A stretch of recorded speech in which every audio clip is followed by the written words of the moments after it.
It's been a while since I made a noob to pro video, and this one has been heavily requested. Now, before we begin the video, please know that I would not recommend solo queue in general, but sometimes we all take that gamble in hopes of grinding ourselves to global. For me, I believe playing with premates is almost always a better option, especially with people that you can learn from to help you grow as a player. However, if solo queue is the only option for you, then watch this video because these tips will definitely increase your chances of winning. Tip number 1. Solo queue means playing a match with randoms.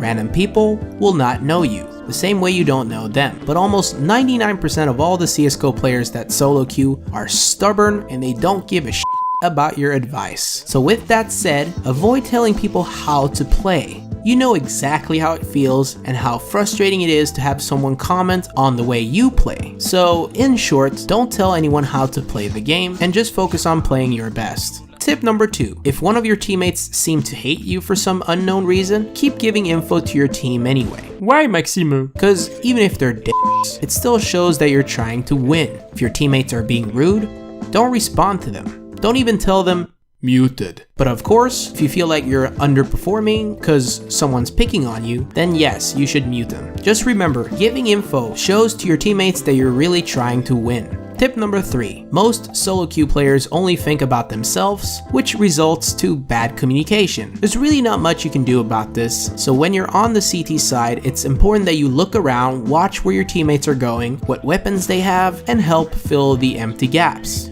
As an example, if you see that one of the bomb sites are empty, make sure you secure it. If you're going to one of the bomb sites but then a third guy decides to leave the other bomb site with one guy short, then let him play on the site you were on and support the solo player instead. Basically, do your best to observe your team, use the radar as much as possible, and be quick to notice simple mistakes that wouldn't be possible to adjust from your teammates because their egos are too busy not giving a shit. Tip number 4.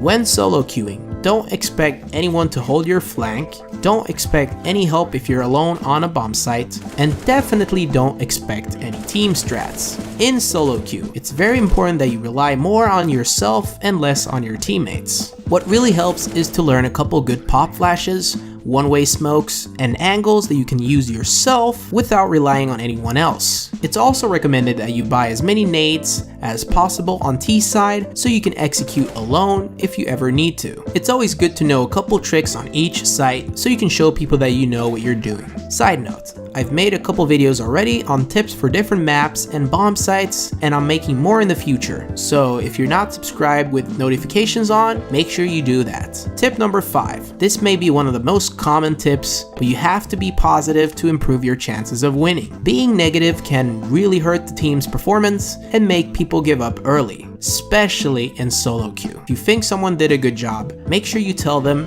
and be supportive. This is how you can avoid solo queues in the future, because if you happen to have a good game and you're being friendly, you will most likely get a friend request or two. Also, I want to share with you one of my best tips if you happen to have two teammates acting like watermelons, fighting each other over something stupid and random like, "Why do you push me?" What I like to do is tell them to talk about it after the match.